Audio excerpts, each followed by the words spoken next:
Yes Ruchi, it is true. Copper और chromium का जो तुमने कॉन्फ़िगरेशन देखा है ये सही है, but what is the reason behind it वो अभी डिस्कस नहीं कर रहे हैं। There is a particular reason behind it, ठीक है, तो वो अपन बाद में देखेंगे। ओके वेट, हाँ, okay fine, let's start first chapter of atomic structure.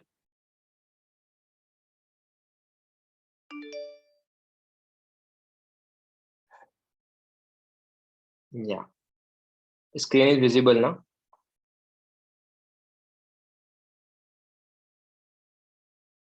All of you can see the screen ना? यस, ओके फाइन, ठीक है।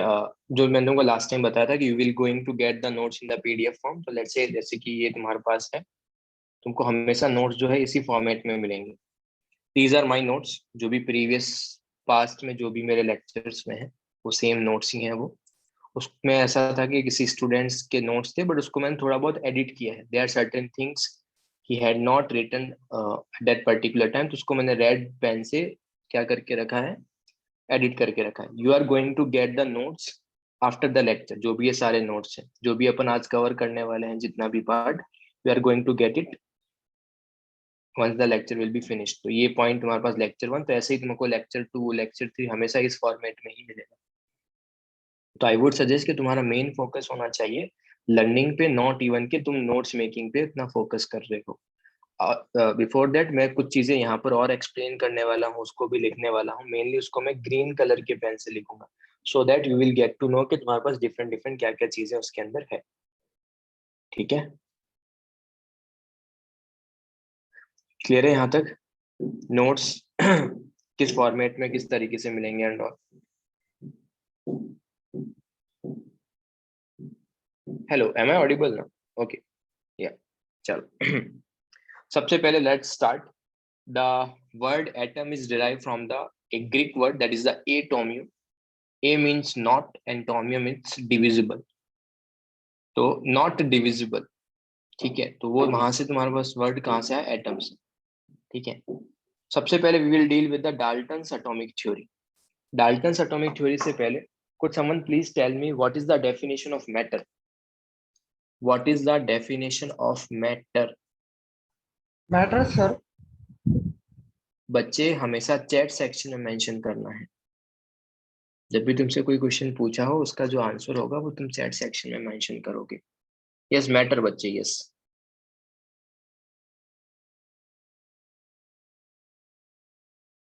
मैटर यानी विच ऑक्यूपाई स्पेस, ओके गुड। एक का आंसर आया है।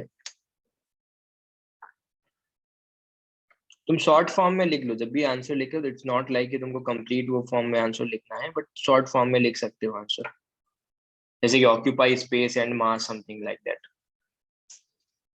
Matter is any substance, okay good, काफी लोगों का सही है। Matter is any substance which occupy space and has some mass. तो फर्स्ट डेफिनेशन तुम्हारे पास यही लिख के रखा हुआ है, matter is any substance which occupy space and has mass, ठीक है। अपार्ट फ्रॉम दैट जो डाल्टन्स का थ्योरी था वो दो लॉ पे बेस्ड था, that is the law of conservation of mass and law of constant proportion. Could someone please tell me कि what is the law of conservation of मास?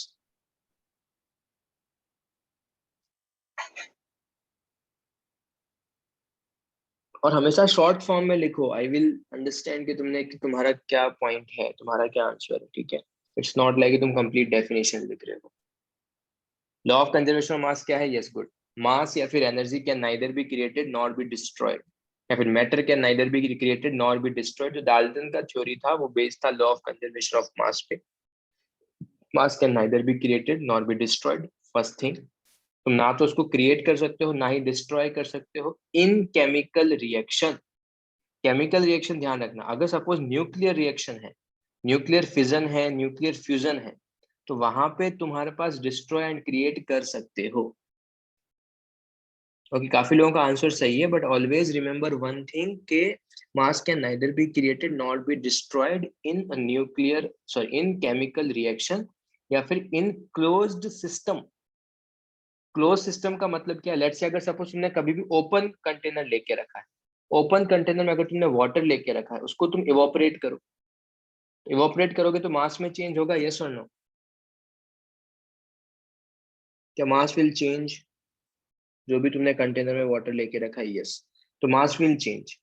तो it means वहां से क्या स्टेट कर सकते हैं अपन कि अगर सपोज तुमने ओपन कंटेनर लिखा है तो मास चेंज हो सकता है, बट तुम्हारे पास अगर तुमने क्लोज कंटेनर लेके रखा है तो वाटर इवोपरेट तो होगा, बट तुम्हारे पास अभी भी सिस्टम में ही है, उस क्लोज कंटेनर में ही है। तो इसका मतलब डेफिनेशन क्या हो जाएगा ढंग से, मैटर इज नॉट क्रिएटेड और destroyed in A close system. Close system में ना तो तुम उसको क्रिएट कर सकते हो एंड ना ही तुम उसको डिस्ट्रॉय कर सकते हो, ठीक है?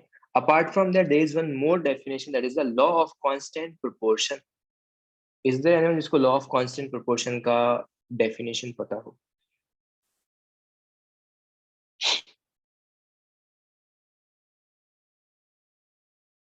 Yes, no?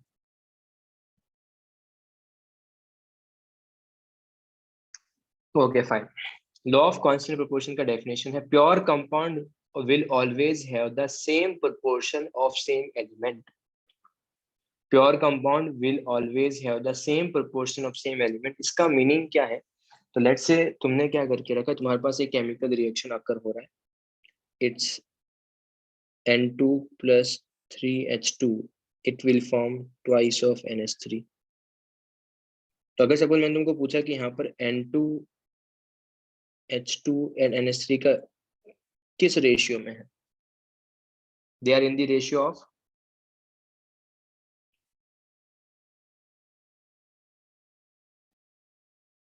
They are in the ratio of 1:2 3:2 के रेशियो में है। बट सपोज अगर मैंने इसी केमिकल रिएक्शन को मल्टीप्लाई कर दिया है, 2 से मल्टीप्लाई कर लो, तो 2N2 plus 6H2, it will give 4NH3। यहाँ पर क्या है, N2H2 and NH3 किस रेशियो में है तुम्हारे पास, ये होंगे 2:2 6:2 4 के रेशियो में, या फिर इसको मैं लिख सकता हूँ 1:3:2 के रेशियो में। मतलब रेशियो अभी भी क्या है तुम्हारे पास, सेम। तो किसी भी केमिकल रिएक्शन में जो कॉम्पोजिशन होगा सेम एलिमेंट का क्या रहेगा, सेम प्रोपोर्शन रहेगा। अगर तुम N2 को ट्वाइस लोगे तो NH3 भी ट्वाइस फॉर्म होगा, बट प्रोपोर्शन सेम रहेगा। अभी भी 1:2, N2 और NH3 1:2 के फॉर्म में रहेंगे, प्रोपोर्शन चेंज नहीं होगी, तुम कितनी भी अमाउंट ले लो। अगर N2 जितना अमाउंट, अगर N2 का अमाउंट तुमने ट्वाइस ले लिया तो NH3 भी ट्वाइस बनेगा। तो ये चीज का जो लॉ ऑफ कांस्टेंट प्रोपोर्शन का मीनिंग क्या है, pure compound will always have the same proportion of the same element. तो जो डाल्टन का थ्योरी था मेनली इन दो लॉ पे बेस्ड था, ऐसे पॉइंट ध्यान रखना। फिर डाल्टन्स के पोस्टुलेट्स तुम सबको पता होंगे, यस?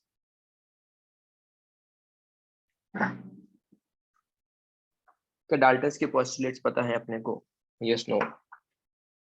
डाल्टन के पोस्टुलेट्स तो पता है, नहीं पता है तो okay, we will see. First postulate क्या था? all matter consists of a indivisible particle called atoms। all matter consists of a indivisible particle called atoms। उसके कुछ पोस्टुलेट्स थे एंड आफ्टर दैट कुछ टाइम के बाद उनके ड्रॉबैक्स भी डेवलप हो गए। मतलब हर किसी पोस्टुलेट्स के करस्पॉन्डिंग कुछ ना कुछ क्या है, ड्रॉबैक है। तो all matter consist of A indivisible particle called atoms, क्या ये स्टेटमेंट सही है क्या?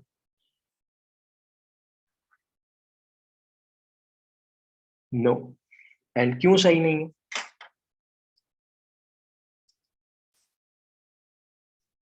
Why this is not true? Subatomic particles are there, yes, good. An atom can be further subdivided into fundamental particles like proton, electron and neutron। इसने बोला था कि atom को फर्दर सब डिवाइड नहीं कर सकते हो, बट उसके बाद क्या, जैसे ही प्रोटॉन, इलेक्ट्रॉन, न्यूट्रॉन का डिस्कवरी हुआ, देन वी विल से कि एटम को तुम फर्दर सब डिवाइड कर सकते हो सब एटॉमिक पार्टिकल या फंडामेंटल पार्टिकल्स में, that is the proton, electron and neutrons. First thing. Second thing, second point इसने क्या दिया, जे थॉमसन, यस, इलेक्ट्रॉन का डिस्कवरी उसने किया था। Second point, atoms of the same element are identical in shape, size and mass. जो भी अगर हाइड्रोजन के if you have 2 atoms of hydrogen, उसका शेप, उसका साइज, उसका मास, तीनों के तीनों क्या होंगे, सेम होंगे। This statement is true? No. What is the reason भी? अगर तुम कभी भी नो लिख रहे हो तो उसका रीजन भी लिखो। This statement is not true. What is the reason behind it? That is the isotopes. बच्चे आइसोटोप्स, ये वाला स्टेटमेंट गलत क्यों है? Because of the isotopes. Same elements हैं, वो शेप, साइज और मास में हमेशा आइडेंटिकल होंगे? No, it's not true. Because isotopes. Sir isotopes क्या होते हैं?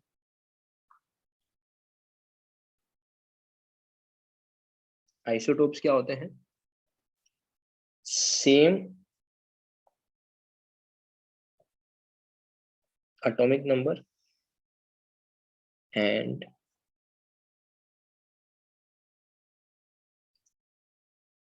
different mass number। जैसे कि हाइड्रोजन के 3 आइसोटोप्स हैं, हाइड्रोजन 1,1, ड्यूटेरियम 1,2, ट्रिटियम 1,3। हाइड्रोजन के 3 आइसोटोप्स हैं, दैट इज द हाइड्रोजन, जिसको बोल सकता हूँ protium, next one is the deuterium, next one is the tritium. There are 3 isotopes, protium, deuterium and tritium. तो अगर तुम नोटिस करोगे, ये तीनों जो एटम्स हैं वो एक ही एलिमेंट के हैं। किसके हैं तुम्हारे पास आइसोटोप्स? हाइड्रोजन के। ये क्या है तुम्हारे पास? Isotopes of hydrogen. इसको तुम ऐसे भी लिख सकते हो बच्चे, कोई प्रॉब्लम नहीं है, इसको तुम ऐसा भी लिख सकते हो, H1,2 और H1,3। पर इसका H1,3 को ट्रिटियम भी बोलते हैं, H1,2 को ड्यूटेरियम भी बोलते हैं, H1,1 को प्रोटियम बोलते हैं। तो हाइड्रोजन हैज 3 आइसोटोप्स एंड अगर तुम नोटिस करोगे तो तीनों केसेस में एटॉमिक नंबर सेम है बट मास नंबर डिफरेंट है। तो एक ही एलिमेंट के हैं एटम्स हैं बट इनका मास क्या है? डिफरेंट है। मास डिफरेंट है तो डेंसिटी भी क्या होगा? डिफरेंट होगा। सर साइज भी डिफरेंट होगा? यस, ड्यूटेरियम और हाइड्रोजन का साइज भी डिफरेंस होता है। दैट वी विल सी कि कैसे कंपेयर करना है size, we will see in periodic table. एक चैप्टर आएगा, 3rd चैप्टर पीरियोडिक टेबल, वहां पे वी विल सी कि how you can differentiate between hydrogen and deuterium, किसका साइज ज्यादा होगा and what are the factors are affecting the atomic size of different elements. तो उसके लिए टाइम है अभी। बट साइज डिफरेंट होगा, मास डिफरेंट होगा, और मास डिफरेंट होगा तो डेंसिटी भी डिफरेंट होगा। तो सेकंड पॉइंट क्या है? Atoms of same element. तो जो ये वाला पॉइंट है, ये देख रहे हैं, atom of same elements vary in their masses and density, they are called isotopes. Hydrogen के 3 आइसोटोप्स लिख के रखे हैं, protium, deuterium and tritium. Second point clear?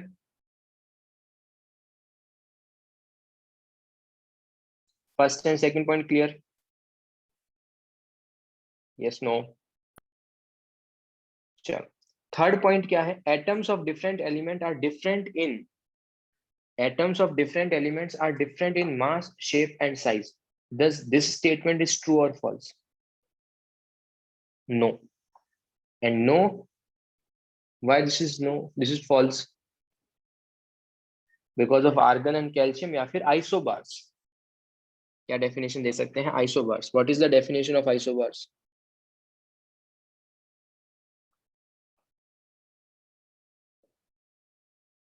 isobars क्या होते हैं?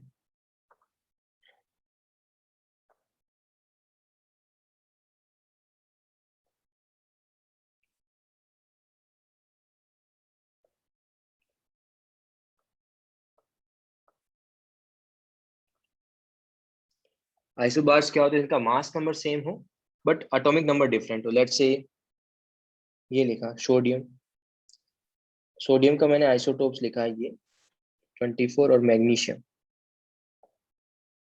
12 एंड 24। अगर तुम एक चीज नोटिस करोगे, इनका एटॉमिक नंबर तो डिफरेंट है बट मास नंबर सेम है।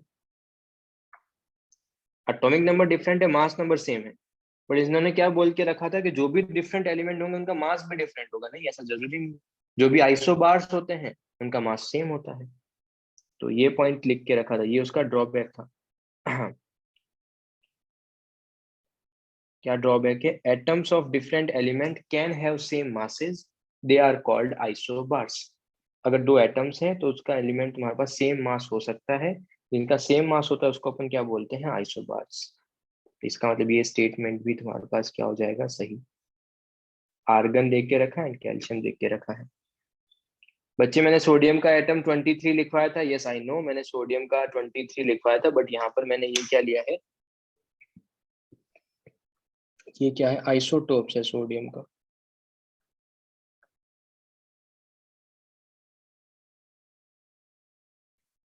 सोडियम 23 के फॉर्मेट में भी एग्जिस्ट करता है एंड सोडियम 24 के फॉर्मेट में भी एग्जिस्ट करता है, बट स्टेबल ये ज्यादा होता है।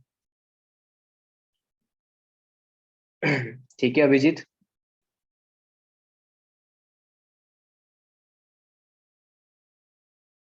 तो फिर दो डिफरेंट एलिमेंट, एक और एग्जांपल क्या ले सकते हैं, आर्गन एंड कैल्शियम। दोनों का मास नंबर क्या है, 40-40। डिफरेंट एटम है बट मास दोनों का क्या है, सेम। तो इसका मतलब ये स्टेटमेंट भी गलत हो गया। उसने फोर्थ स्टेटमेंट दिया। फोर्थ स्टेटमेंट देखो क्या था, atoms of the different or same elements may combine in a simple whole number ratio. Simple is the important thing. The simple whole number ratio to form compounds. मतलब अगर suppose NH3 है, अगर तुमको NH3 form करना है तो nitrogen और hydrogen किस रेशियो में होने चाहिए, 1 atom of nitrogen and 3 atom of hydrogen, yes 1:3 के रेशियो में है। ओके, या फिर लेट्स से N2O3 है, तो यहाँ पर नाइट्रोजन और ऑक्सीजन का रेशियो कितना है बताओ, यहाँ पर नाइट्रोजन ऑक्सीजन का रेशियो कितना है बच्चे लोग, 2:3। 2:3 का रेशियो है। तो एटम्स हमेशा जो होते हैं 1:3, 2:3, 4:5, तो जो भी 10 से बिलो नंबर है या फिर 5 to 10 के आसपास नंबर होते हैं, they are called a simple whole number ratio. अगर 10 से बहुत बड़ा नंबर आ रहा है, ठीक है, तो वो हमारे पास सिंपल होल नंबर रेशियो नहीं होगा। तो इसने क्या बोल के रखा है, एटम्स जो होंगे वो डिफरेंट रेशियो में कंबाइंस होंगे और कंपाउंड फॉर्म करेंगे। बट ये स्टेटमेंट तुम्हारे पास सही नहीं होगा, या सही होगा? Is there any exception? Is there any exception for that particular point?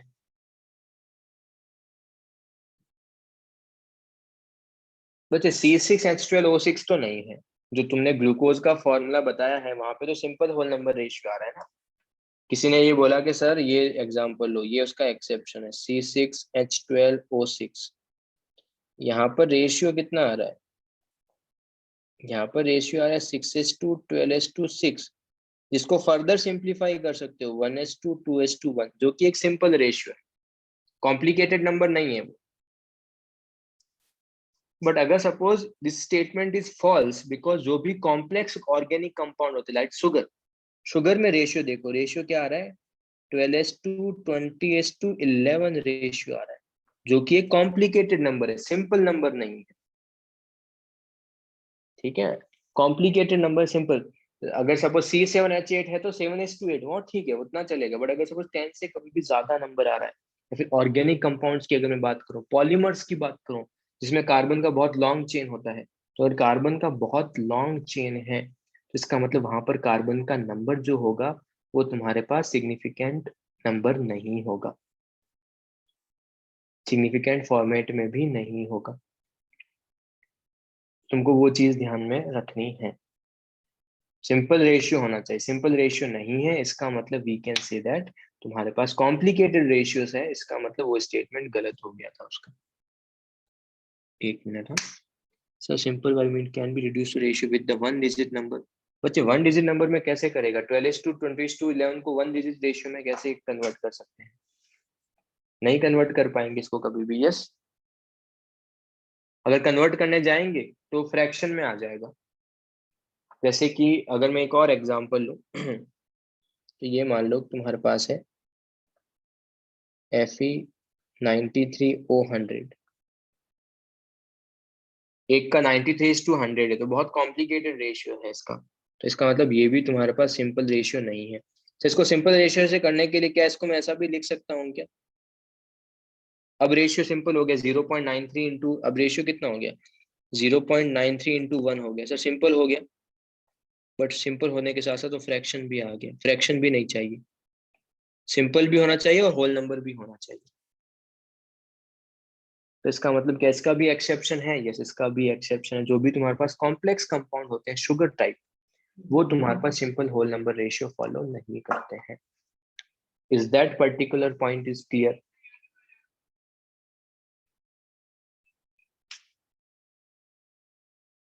Okay Ruchi, तुम्हारा डाउट आई थिंक वो डिसअपियर हो गया था, क्या डाउट है तुम्हें? रुचि, इट्स क्लियर और नॉट? ओके फाइन, चलो। फिर नेक्स्ट स्टेटमेंट है, atom can neither be created not be destroyed in chemical reaction. क्या ये स्टेटमेंट सही है? Atom can neither be created not be destroyed, इसमें एक हाईलाइटेड पॉइंट क्या है, that is the chemical reaction.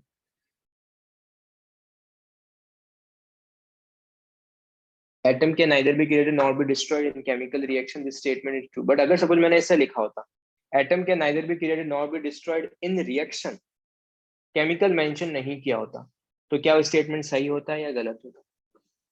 No, that particular statement is false. Why this is false? Because fusion reactions can do it. Fission, nuclear fission और nuclear fusion reactions होती है जहां पे तुमको मास को या एनर्जी को फर्दर तुम डिस्ट्रॉय कर सकते हो। ठीक है, एटम को फर्दर तुम डिस्ट्रॉय कर सकते हो। तो अगर कभी भी केमिकल रिएक्शन लिखा है तो इसका कोई भी ड्रॉबैक नहीं है। और अगर एग्जाम में कभी भी ये क्वेश्चन पूछा, लेट्स से तुमको ये क्वेश्चन पूछा, ये वाला part, atom can not be created not be destroyed, तो ये स्टेटमेंट क्या होगा, फॉल्स। उसने कुछ भी मेंशन नहीं किया है, तो न्यूक्लियर रिएक्शन भी लेना पड़ सकता है। तो because atom can be created and destroyed in a nuclear reaction, nuclear reaction में तुम उसको क्रिएट एंड डिस्ट्रॉय कर सकते हो, जो भी क्या होता है, fission and fusion.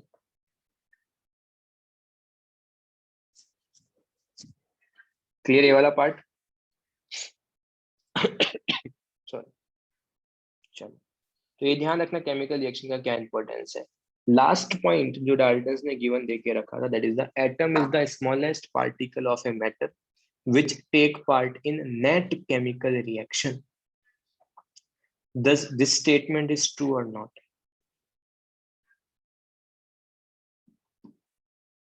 Atom is the smallest particle of a matter which takes part in a net chemical reaction. Yes sir, net chemical reaction का मतलब क्या है? तुम सब लोगों ने इलेक्ट्रोलाइसिस पढ़ा होगा। तो इलेक्ट्रोलाइसिस में अगर मैं सपोज में दो रिएक्शन लिखूं, zinc 2 plus 2 electron, it will give zinc. तो यहाँ पर क्या हो रहा है, गेन ऑफ इलेक्ट्रॉन हो रहा है। गेन ऑफ इलेक्ट्रॉन मतलब रिडक्शन या oxidation? Gain of electron means reduction, तो यहाँ पर क्या हो रहा है, रिडक्शन।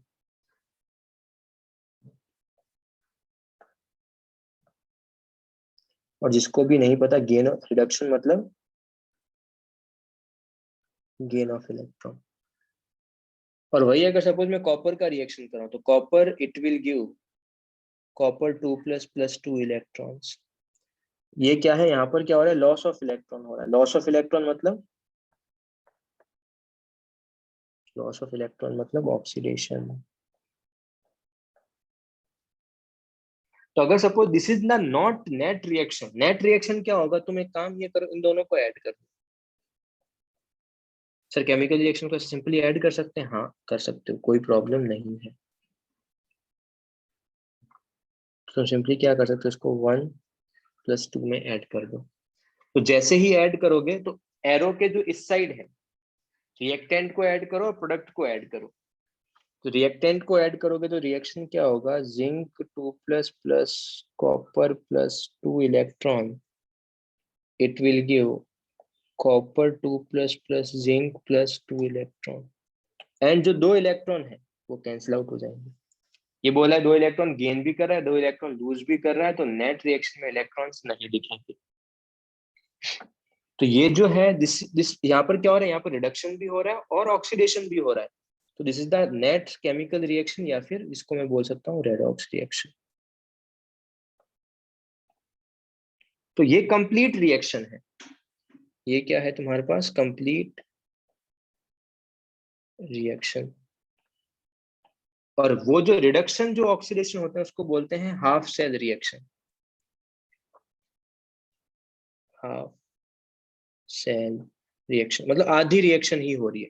अगर सिर्फ रिडक्शन हो रहा है तो मतलब आधा रिएक्शन ही हो रहा है, अगर प्रोडक्ट ऑक्सीडेशन हो रहा है तो आधा रिएक्शन ही हो रहा है। उन दोनों का अगर सपोज तुम इस तरीके से ऐड करोगे सच दैट इलेक्ट्रॉन्स नहीं दिखे, उसको बोलते हैं कंप्लीट रिएक्शन।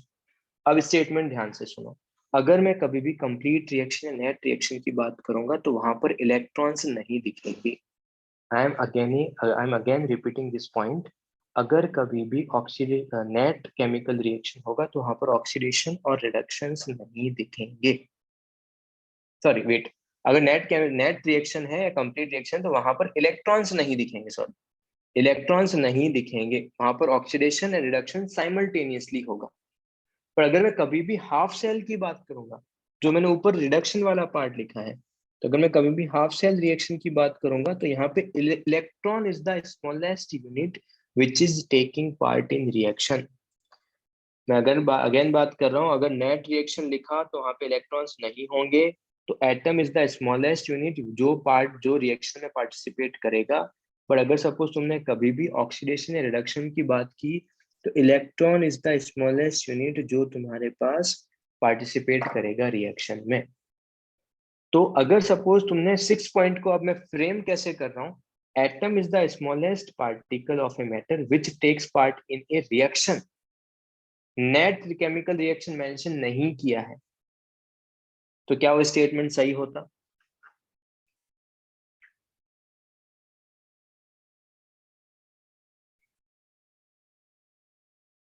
जस्ट रिएक्शन होता तब भी नहीं, मतलब जस्ट रिएक्शन में माइट भी वो हाफ सेल रिएक्शन की बात कर रहा हूँ। मैं फिर से रिपीट कर रहा हूँ, अगर कभी भी ऑक्सीडेशन या रिडक्शन हो रहा है वो कंप्लीट रिएक्शन नहीं है, उसको बोलते हैं हाफ सेल रिएक्शन। वहां पे electron is the smallest unit जो रिएक्शन में पार्टिसिपेट करेगा। बट अगर कभी भी तुम नेट रिएक्शन लिख रहे हो या कंप्लीट रिएक्शन लिख रहे हो तो उसमें इलेक्ट्रॉन्स नहीं दिखेंगे, atom is the smallest unit जो रिएक्शन में पार्टिसिपेट करेगा। Is it clear to all, yes और नो? अच्छा, तो अगर एग्जाम में मैं कभी भी इस तरीके से क्वेश्चन फ्रेम करूं,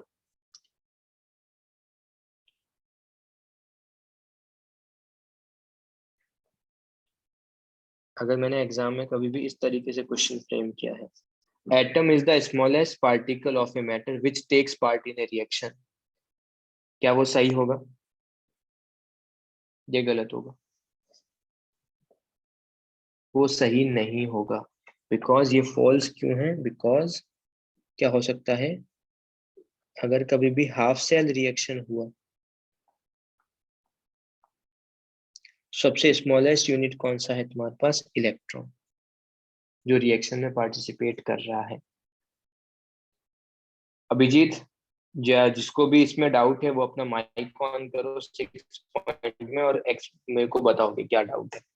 अगर किसी को अभी भी क्लियर नहीं हुआ तो अपना माइक ऑन करो and just let me know कि क्या डाउट है।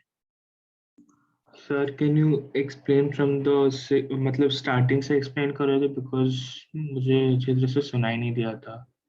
मैं एक चीज ये बोल रहा हूँ कि बच्चे, अगर रिडक्शन ऑक्सीडेशन क्या होता है वो पता है? हाँ सर। अच्छा, रिडक्शन अगर जब भी हो रहा है, रिडक्शन मतलब गेन ऑफ इलेक्ट्रॉन, ऑक्सीडेशन मतलब लूज ऑफ इलेक्ट्रॉन। तो जब भी रिडक्शन हो रहा है, ऑक्सीडेशन हो रहा है, तो वो क्या हो रही है? आधी रिएक्शन ही हो रही है। कंप्लीट रिएक्शन कब होगी? जब रिडक्शन और ऑक्सीडेशन साइमल्टेनियसली होगा, यस। यस। तो अगर मैं सिर्फ रिडक्शन वाली रिएक्शन की बात करूं तो वहां पर सबसे स्मॉलेस्ट यूनिट कौन है जो रिएक्शन में पार्टिसिपेट कर रहा है? Atom electron. या इलेक्ट्रॉन? इलेक्ट्रॉन्स। और अगर मैं ऑक्सीडेशन की बात करूंगा तो वहां पर भी इलेक्ट्रॉन्स। पर अगर मैं नेट रिएक्शन की बात करूंगा तो वहां पर सबसे स्मॉलेस्ट यूनिट कौन सी है जो रिएक्शन में पार्टिसिपेट कर रही है? एटम्स। एटम्स। तो अगर एग्जाम में कभी भी ऐसा बोला है कि नेट केमिकल रिएक्शन है या कंप्लीट रिएक्शन है, तो या फिर रेडॉक्स रिएक्शन मेंशन कर दिया, तो इसका मतलब वहां पर क्या होगा? तुम्हारे पास atom is the smallest part जो कि किसी रिएक्शन में पार्टिसिपेट करेगा। बट वही अगर सपोज जो मैंने एग्जांपल अभी बोला फॉल्स वाला, उसमें मेंशन नहीं किया है नेट रिएक्शन, तो इसका मतलब वो स्टेटमेंट फॉल्स होगा बिकॉज हाफ सेल रिएक्शन में इलेक्ट्रॉन इन्वॉल्व हो सकते हैं। Okay sir, understood. Okay fine, चल। और किसी को डाउट है यहाँ पे?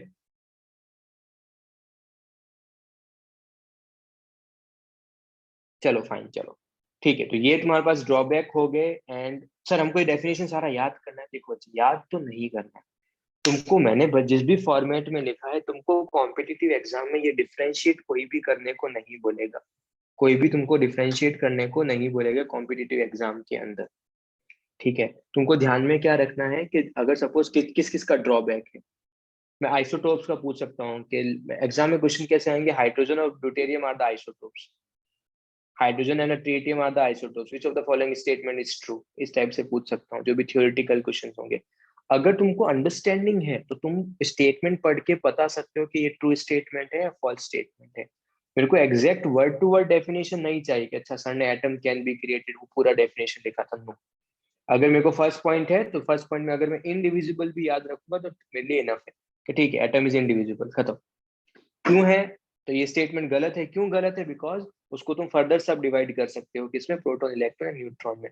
तुमको अपनी लैंग्वेज में चीजें याद होनी चाहिए, क्योंकि कॉम्पिटिटिव एग्जाम में डेफिनेशंस तुमको लिखवा के तो कोई भी लिखवाएगा नहीं। तुमको क्या रहेगा, ABCD 4 ऑप्शंस रहेंगे, उसमें से एक ऑप्शन तुमको टिक मार्क करना है, दैट्स इट। तो ऐसा मत सोचो कि बहुत सारा थ्योरी लर्न करना है। अगर तुमने एक बार अंडरस्टैंड कर लिया, तुमको पॉइंट्स पता है कि फर्स्ट पॉइंट इनडिविजिबल है, तो एग्जाम में क्या आएगा तुम्हारे पास, ऐसे स्टेटमेंट आएगा which of the following statement is true, और फर्स्ट स्टेटमेंट लिख के रखा है कि all matter consist of the indivisible particle called atoms. तो तुमको पता होना चाहिए कि ये नहीं, this is the false statement, because तुम इसको फर्दर सब डिवाइड कर सकते हो। पॉइंट क्लियर हो रहा है कि तुमको कॉम्पिटिटिव एग्जाम में किस तरीके से अपियर होना है, डेफिनेशंस नहीं लर्न करनी है। 10th बोर्ड के एग्जाम या 9th के क्लास के एग्जाम्स नहीं चल रहे हैं। कॉम्पिटिटिव एग्जाम में डिफरेंट तरीके से सोचना पड़ेगा तुमको। न्यूमेरिकल्स आएंगे बच्चे, मतलब ऑप्शंस ABCD 4 ऑप्शंस होंगे, उसमें से टिक मार्क करना होगा। डेफिनेशंस नहीं पूछेंगे तुमको वो। क्वेश्चंस भी मैं तुमको बताऊंगा किस टाइप के आएंगे once we solve the booklets. तो exact word to word definition नहीं चाहिए, उसका अंडरस्टैंडिंग समझ में आना चाहिए कि क्या मीनिंग क्या है उसका। चलो, उसके बाद तुम्हारे पास होते हैं एलोट्रोप्स। आगम, क्या डाउट है? when we talk about the elements but the electron are not considered because they are negligible, right? Yes आगम, सही बोल रहे हो। हाँ, कोई मेरे को एलोट्रोप्स का डेफिनेशन बता सकता है? What is the allotropes?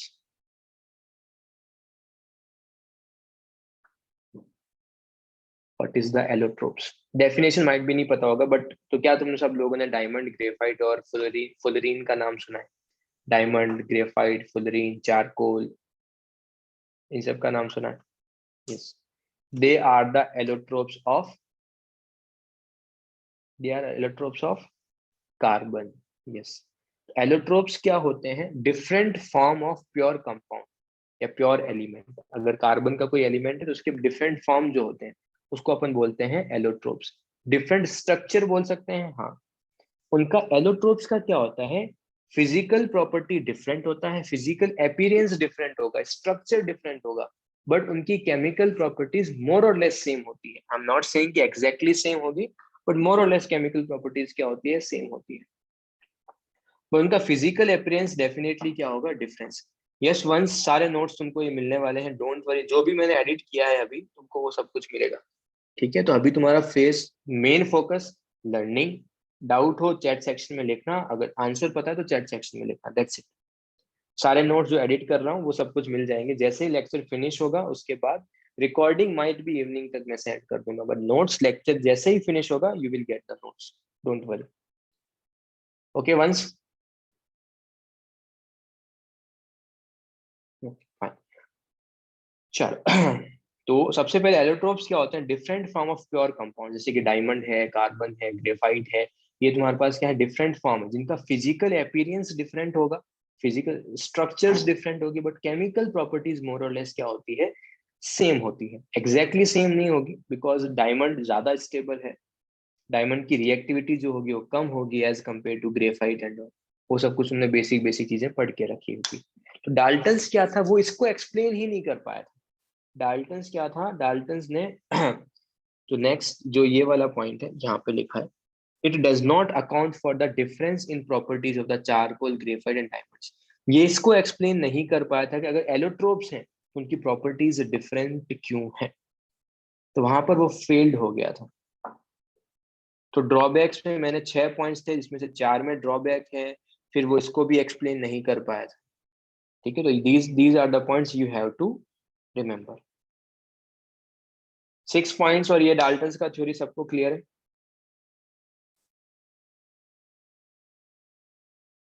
चलो, now we will start our first जो देखो बच्चे, इट्स नॉट लाइक कि सर ये पूरा थ्योरेटिकल चलेगा, नो। कोई भी चैप्टर फिजिकल केमिस्ट्री का स्पेशली 2 to 3 लेक्चर फिजिकल मतलब थ्योरेटिकल पार्ट रहेगा। आफ्टर दैट पूरा चैप्टर न्यूमेरिकल्स या डेफिनेशंस नहीं होगी उतनी। और एटॉमिक स्ट्रक्चर में स्टार्टिंग का पहले थ्योरेटिकल पार्ट है, उसमें किस टाइप के क्वेश्चंस आएंगे वी विल सी, और उसके लिए 1-2 लेक्चर लगेंगे। तो इट्स नॉट लाइक कि सर हिस्ट्री पढ़ रहे हैं क्या, मतलब यस, मतलब हिस्ट्री बता रहा हूँ बट उसका इंपॉर्टेंस भी है, तो थोड़ा सा वो बोरिंग हो सकता है, but don't worry. After that atomic structure का वेटेज भी बहुत ज्यादा है और काफी इंटरेस्टिंग चैप्टर है, इतना थ्योरेटिकल नहीं है वो। ठीक है। सबसे पहले डिस्कवरी ऑफ सब एटॉमिक पार्टिकल, सबसे पहले डिस्कवरी किसका हुआ था, इलेक्ट्रॉन या प्रोटॉन? इलेक्ट्रॉन। किसने किया था इलेक्ट्रॉन का डिस्कवरी? इलेक्ट्रॉन का डिस्कवरी किसने किया था? J Thomson, good. J Thomson ने किसका डिस्कवरी किया था? इलेक्ट्रॉन्स को। इलेक्ट्रॉन्स का डिस्कवरी होने से पहले एक और पार्ट था, कैथोड रे एक्सपेरिमेंट। क्या तुम सब लोगों ने उसके बारे में सुना? Cathode ray experiment, yes. वो किसने किया था?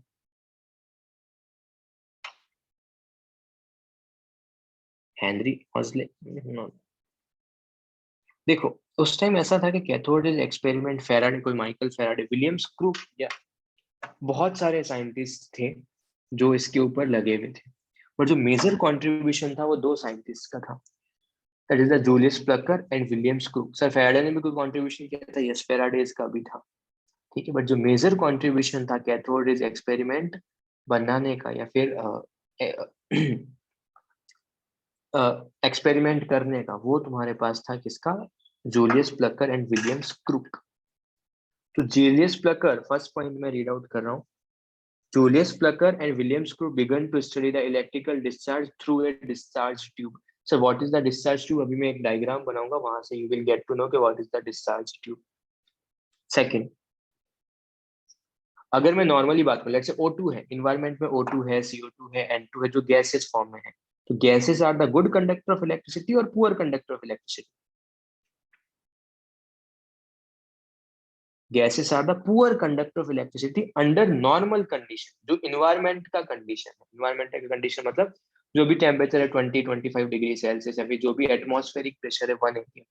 तो अगर तुमने एटमॉस्फेरिक प्रेशर कभी भी 1 atm लिया है, ठीक है, एंड अपार्ट फ्रॉम दैट तुमने प्रेशर, सॉरी, टेम्परेचर भी 20-25 डिग्री सेल्सियस लिया है, तो उसके अंदर क्या होता है, तुम्हारे पास जो है gases are the poor conductor of electricity, electricity generate नहीं करते हैं।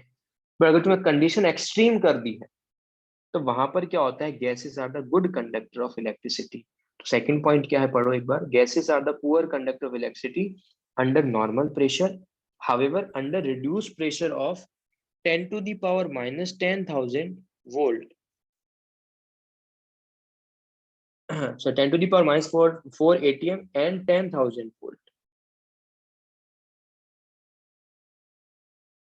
They are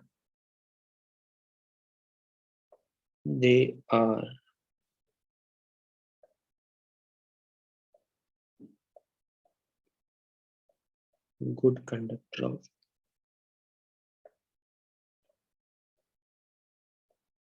electricity. ऐसा क्यों होता है, बता सकते हो? इस देर एनीवन जो ऐसा बता सकता है कि सर वो प्रेशर को तो छोड़ो, सर एटीएम क्या है, ये मैंने प्रेशर लिखा है, ये क्या है, प्रेशर का यूनिट होता है। एटीएम जो है that is atmospheric, it is the unit of pressure. Pressure का रोल नहीं समझ में आएगा, बट अगर तुमने लो वोल्टेज अप्लाई किया तो वो हाई वोल्टेज अप्लाई किया तो हाई वोल्टेज पे होगा।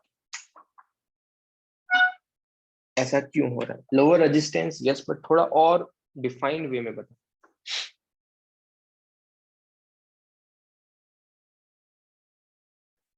हाई वोल्टेज होगा तो एक्चुअल में क्या होगा? गैसेस में ऐसा क्या हो रहा है जिससे वो अच्छा कंडक्टर इलेक्ट्रिसिटी का?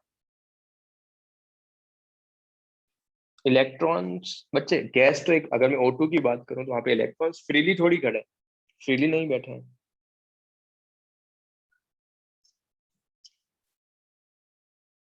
इलेक्ट्रॉन्स फ्रीली तो है नहीं। तो मोरलेस किसी ने इलेक्ट्रॉन्स बोला तो वो सही है, बट एक्चुअल में होता क्या है? अगर तुमने ज्यादा वोल्टेज अप्लाई किया है, बहुत ज्यादा वोल्टेज, तो O2 जो मॉलिक्यूल है क्या वो ब्रेक होगा? ज्यादा वोल्टेज अप्लाई करने का मतलब, लेट्स से एक रूम में 100 O2 के मॉलिक्यूल्स है, नॉर्मल कंडीशन में वो नॉर्मली ट्रेवल कर रहे हैं, उसमें इतने कोलिजन्स नहीं हो रहे हैं। पर जैसे वोल्टेज अप्लाई करोगे, वोल्टेज डिफरेंस क्रिएट करोगे, एटम्स जो सॉरी मॉलिक्यूल जो होगा वो ब्रेक हो जाएगा। किसके अंदर? एटम्स के अंदर। यस और नो? एटम्स में ब्रेक हुआ। अब एक्चुअल में यहाँ पे मैं थोड़ा सा डिफरेंट, अभी तक अपने को नहीं पता है कि न्यूक्लियस कहाँ है, इलेक्ट्रॉन्स कहाँ है, वो भी अपन डिस्कवर करेंगे। बट इसको अंडरस्टैंड करने के लिए कि एक्चुअल में माइक्रो लेवल पे क्या हो रहा होगा, we can say that one thing कि लेट्स से तुम्हारे पास ये है, तुम सब लोगों को थोड़ा बहुत इन्फॉर्मेशन तो होगा कि तुम्हारे पास सेंटर पे पूरा का पूरा न्यूक्लियस रहता है और इलेक्ट्रॉन जो है ऑर्बिट्स के अंदर मूव करता है। यस, ठीक है, ये अभी मैं डिराइव करने वाला हूँ, ये अपन आगे थ्योरी आएगी उसमें अपन देखेंगे कि ये किसने स्टेटमेंट दिया था। बट इस पॉइंट को समझने के लिए एक्चुअल में हो क्या रहा है, ये न्यूक्लियस और इलेक्ट्रॉन के बीच में कुछ ना कुछ अट्रैक्शन होगा। यस, वो उसको होल्ड करके रखेगा, बाउंड करके रखेगा उसी ऑर्बिट के अंदर। बट जैसे ही तुम वोल्टेज अप्लाई करोगे, हाई वोल्टेज अप्लाई किया तो क्या हो रहा है? पोटेंशियल डिफरेंस क्रिएट हो रहा है। वो जो वोल्टेज है, इट विल ट्राई कि वो जो है न्यूक्लियस के अट्रैक्शन से हट जाए। अगेन रिपीट कर रहा हूँ, हाई वोल्टेज पे सबसे पहले गैस जो होगा वो एटम्स में ब्रेक हुआ।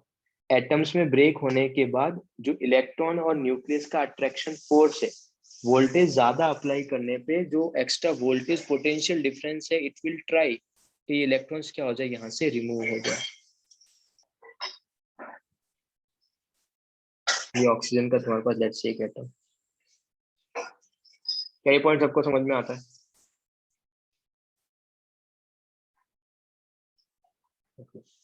तो जैसे ही एटम रिमूव होगा तो ऑक्सीजन में क्या हुआ? पहले नॉर्मल था, अब मैंने ऑक्सीजन में से एक एटम रिमूव कर दिया है।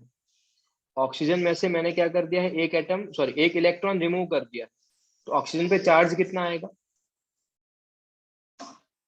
ऑक्सीजन पे चार्ज कितना आएगा? +1। और इलेक्ट्रॉन क्या हो जाएगा? रिमूव हो जाएगा। तो एक्चुअल में होता क्या है, लो प्रेशर पे एंड हाई वोल्टेज पे गैस क्या होती है? गैस पहले एटम्स में ब्रेक होगी और देन उसके बाद इलेक्ट्रॉन्स बाहर निकल जाएगा, तो गैस आयोनाइज हो जाएगा। 10⁻⁴ at low pressure, at low pressure and high voltage, gas can easily be ionized। And ionize होने का मतलब क्या? अब वो इलेक्ट्रिसिटी कंडक्ट कर सकता है? Yes no? यस, अब वो इलेक्ट्रिसिटी कंडक्ट कर सकता है। तो this is the main reason behind it कि तुमने लो प्रेशर, देखो उन्होंने तो एक्सपेरिमेंट किया है, ऐसा नहीं कि उन्होंने 10⁻⁻⁴ एटीएम रैंडम कोई नंबर लेके आए, नहीं ऐसा नहीं हुआ। पहले उन्होंने 1 एटीएम रखा, वोल्टेज बढ़ाया, वोल्टेज 100 वोल्ट रखा होगा, फिर वोल्टेज को बढ़ाया, प्रेशर को कम किया, वोल्टेज को बढ़ाया, प्रेशर को कम कर दिया। ये एक्सपेरिमेंट वो करते गए। तो इस प्रेशर इस वोल्टेज पे उसको कुछ ऑब्जर्वेशंस हुए, जो ऑब्जर्वेशंस अभी अपन देखने वाले हैं। बट ये प्रेशर पे एंड हाई इस वोल्टेज पे ये ऑब्जर्वेशन क्यों हुए, इसका रीजन मैं तुमको अभी यहाँ पर बता रहा हूँ। इसको एक और तरीके से रिलेट करते हैं। लेट्स से अगर सपोज मैं तुमको एग्जाम में ऐसा बोलूं, अगर NaCl है, NaCl सॉलिड है और NaCl एक्वस है, कौन इलेक्ट्रिसिटी जनरेट करेगा, सॉलिड या लिक्विड, सॉरी एक्वस? बच्चे सॉलिड में NaCl क्या है? वो ब्रेक नहीं हो रहा है, यहाँ पे क्या हो रहा है, कोई भी ब्रेकिंग नहीं है, नो ब्रेकिंग, नो ब्रेकिंग मतलब नो आयंस। अगर आयंस ही नहीं है तो इलेक्ट्रिसिटी अपने आप नहीं होगी। बट यहाँ पे क्या होगा, NaCl एक्वस का मतलब यहाँ पर क्या बनेगा, आयंस बन जाएंगे, Na plus aqueous and Cl minus aqueous. तो क्या ये इलेक्ट्रिसिटी जनरेट कर सकता है? यस। तो आयंस होते हैं वो अपनी मूवमेंट के कारण इलेक्ट्रिसिटी जनरेट कर सकते हैं, अपनी मूवमेंट के कारण। तो एक्चुअल में हुआ यही था। अगर मैं नॉर्मल कंडीशन, जैसे कि अभी मैं एनवायरनमेंट की बात करूँ, एनवायरमेंटल में ऐसा कोई प्रेशर प्रेशर भी बहुत नॉर्मल ही है, 180 में बहुत कम नहीं है, और टेम्परेचर भी उतना ज्यादा नहीं है, ठीक है। बट अगर सपोज तुम टेम्परेचर भी बढ़ा दो या फिर वोल्टेज बढ़ा दोगे, तो जैसे ही टेम्परेचर बढ़ाओगे, वोल्टेज बढ़ाओगे, तो मॉलिक्यूल रैंडमली मूव करेगा। एंड अगर मॉलिक्यूल ने रैंडमली मूव करना स्टार्ट किया तो उसके कोलिजन्स होंगे। कोलिजन्स होंगे तो एक O2 का मॉलिक्यूल दूसरे से स्ट्राइक कर रहा है तो उसके ब्रेक होने की टेंडेंसी बढ़ेगी। और जैसे ही मॉलिक्यूल्स ब्रेक होंगे, एटम्स बनेंगे। एटम्स बनने के बाद पोटेंशियल डिफरेंस के कारण वो इलेक्ट्रॉन रिमूव हो जाएगा, किसके, न्यूक्लियस की विसिनिटी से। एंड अगर वो इलेक्ट्रॉन्स रिमूव हो गया तो अब वो आयंस के फॉर्म में आ गया। Now they can generate the electricity. क्या सेकंड पॉइंट सबको क्लियर है?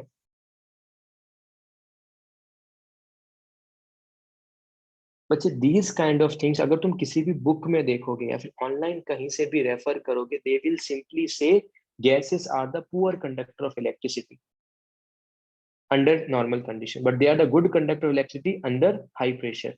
ऐसा क्यों, उसका रीजन वो एक्सप्लेन नहीं करते हैं, बुक में भी इसका रीजन मेंशन्ड नहीं होगा। तो these type of things you will learn, मतलब हियर, मतलब जब भी तुम अपन यहाँ पर पढ़ेंगे तो तुमको इस टाइप की चीजें सीखने को मिलेगी कि ऐसा क्यों हो रहा है। ऑलवेज क्लास में थोड़ा अटेंटिव रहेंगे और फोकस लर्निंग पे देखेंगे। तुम कोई भी बुक उठाओगे तो तुमको इस टाइप की चीजें तुमको नहीं मिलेगी। हाँ राजश्री, तुम्हारा डाउट क्या है? तुम अपना माइक ऑन करो एंड बताओ कि किस पार्ट में क्या डाउट है। सर आपने वो NaCl का एग्जांपल दिया ना, वो एक बार फिर से एक्सप्लेन करो ना, थोड़ा अच्छा नेटवर्क। अच्छा, NaCl सॉलिड फॉर्म में है। जो नॉर्मल तुम्हारे घर पे नमक जो रखा है सॉलिड फॉर्म में, क्या वो इलेक्ट्रिसिटी कंडक्ट कर रहा है क्या? नो। नो, क्योंकि वहां पर आयंस नहीं है। तो अगर वहां पर आयंस नहीं होंगे तो वहां पर इलेक्ट्रिसिटी जनरेट नहीं होगी। इलेक्ट्रिसिटी कब जनरेट कर सकता है वो? जब आयंस के फॉर्म में होगा। तो NaCl को वाटर में डालोगे तो तुमको Na प्लस और Cl माइनस के आयंस मिलेंगे, यस। Yes sir. तो वहां के कारण अगर तूने पोटेंशियल डिफरेंस क्रिएट किया तो it can generate the electricity okay ions के सर, मूवमेंट थैंक। के कारण, ठीक है। तो वही मैं तुमको बताऊं कि जब भी O2 मॉलिक्यूल है वो इलेक्ट्रिसिटी जनरेट नहीं करेगा। उसको इलेक्ट्रिसिटी जनरेट करवाने के लिए तुमको उसको आयंस में ब्रेक करना पड़ेगा, तुमको उसको आयनाइज करना पड़ेगा। आयनाइज करने के लिए मैं क्या कर रहा हूँ, प्रेशर को कम ले रहा हूँ और वोल्टेज को हाई ले रहा हूँ। प्रेशर का कंडीशन मैंने नहीं बताया because might be you won't be understand right now. But voltage मैं तुमको बता चुका हूँ। वोल्टेज मतलब ज्यादा कोलिजन्स होंगे, ज्यादा कोलिजन्स होंगे तो इजीली ब्रेक होगा और इजीली आयनाइज होगा।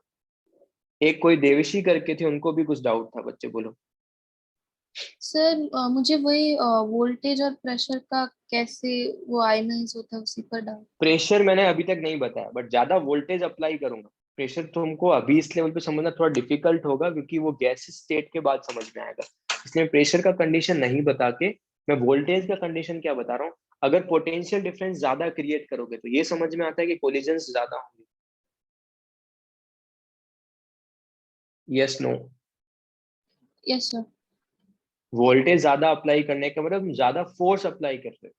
ज्यादा फोर्स मतलब मॉलिक्यूल का रैंडम मूवमेंट होगा, ज्यादा कोलिजन्स होंगे। ज्यादा कोलिजन्स होंगे तो उस मॉलिक्यूल के ब्रेक होने की टेंडेंसी कम होगी या बढ़ेगी?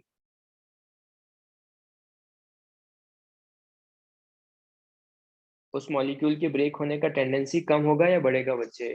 अगर कोलिजन्स ज्यादा होंगे तो बढ़ेगा। बढ़ेगा।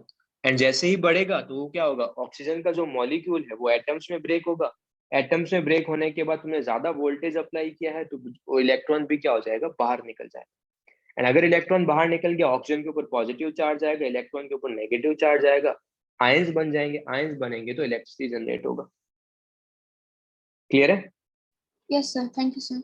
तो मेन फंडामेंटल क्या है वो समझने का ट्राई करना। Why gases are the good conductor of electricity under मतलब 10⁻⁻⁴, मतलब low pressure and high voltage, क्योंकि वो आयंस में ब्रेक हो रहा है। सिंपल, आयंस में ब्रेक होगा तो अपने आप इलेक्ट्रिसिटी जनरेट करेगा, दैट्स इट।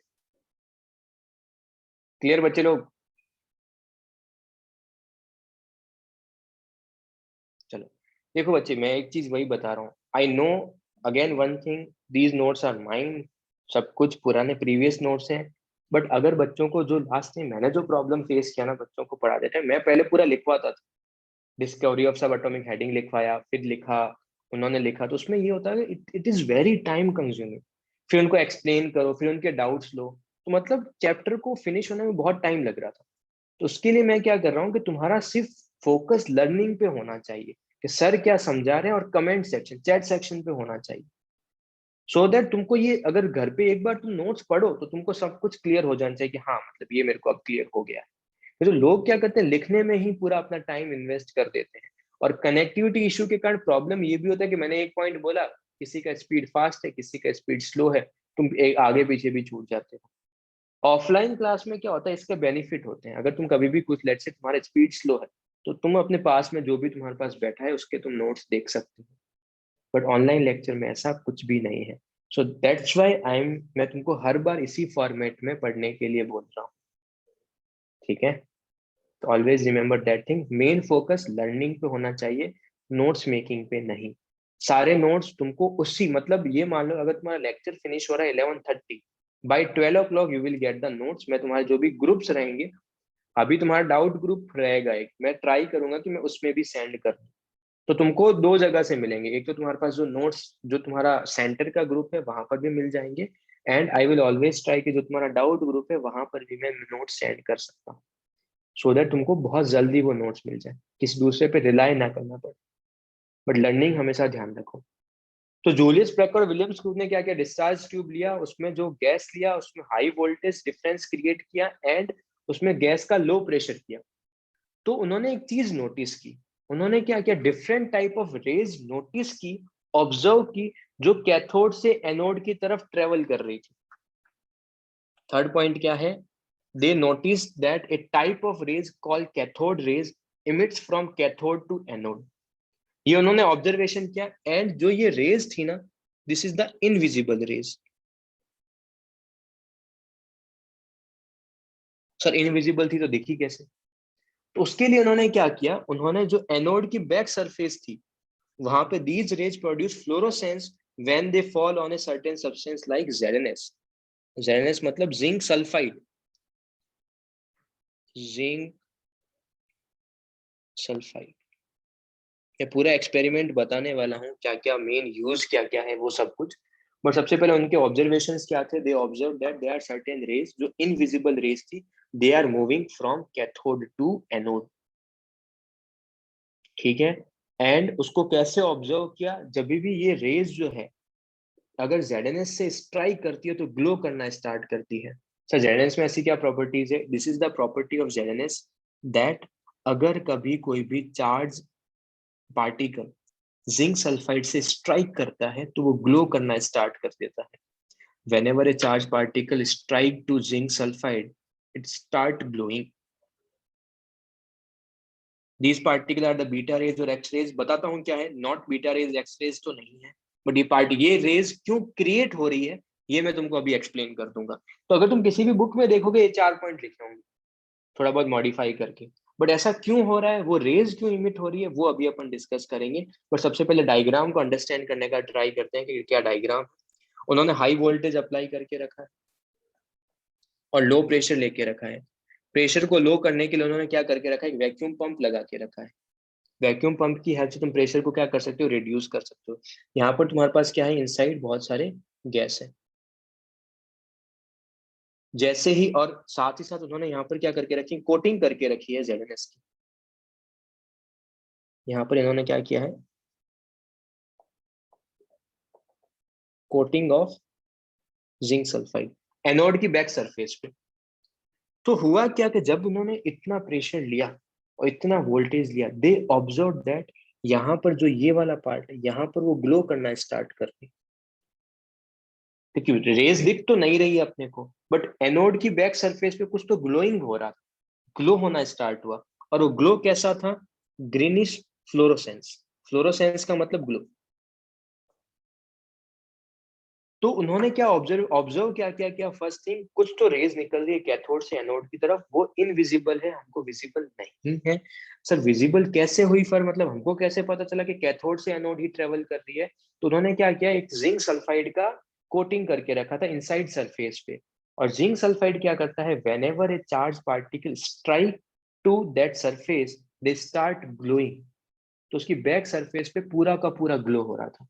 तो जैसे ही ग्लो होना स्टार्ट हुआ, दे विल से कि हाँ मतलब कुछ तो रेज हैं जो ट्रेवल कर रही है कैथोड से anode, they are not visible, but zinc sulphide की हेल्प से we can see all those rays. Experiment का सेटअप क्लियर हुआ, किस तरीके से क्या ऑब्जर्वेशन हुई एंड ऑल, यस और नो? अब यूजेस देखते हैं। वैक्यूम पंप का यूज क्या है, प्रेशर को रिड्यूस करना। एनोड और कैथोड का यूज क्या है, जो पॉजिटिव टर्मिनल से अटैच है एनोड, जो नेगेटिव टर्मिनल से अटैच है वो कैथोड। क्या हो रहा है, कैथोड और एनोड के कारण एक पोटेंशियल डिफरेंस क्रिएट हो रहा है। अब देखो हो क्या रहा होगा एक्चुअल में। जब तुमने प्रेशर इतना लो pressure and high pressure, low pressure कितना लिया है प्रेशर 10⁻⁻⁴ atm, कभी कभी ये भी पूछ लेते हैं। और कितना लिया है वोल्टेज, हाई वोल्टेज। सर ये एग्जैक्ट वैल्यू ही लिखना है क्या ना? बच्चे फ्लोरोसेंस का मतलब ग्लो करता है।